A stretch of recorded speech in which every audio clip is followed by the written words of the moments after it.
But what you'll learn is that this business is not just a pipeline for prospective customers and prospective team members, that the most valuable part of your pipeline is the pipeline of finding core leaders through your existing growing team.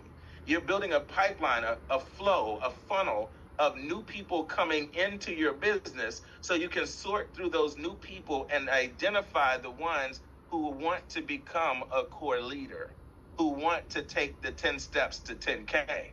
And then you lock arms with those core leaders, those potential core leaders who are saying, look, this is me. You realize that not everybody wants to be a core leader right now. Not everybody is ready to become a core leader right now.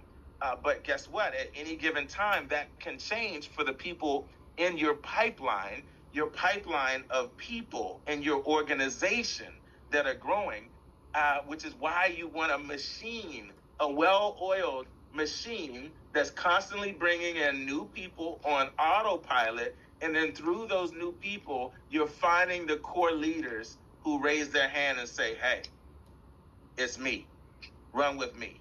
This is where that concept of find your five and help them find their five comes in.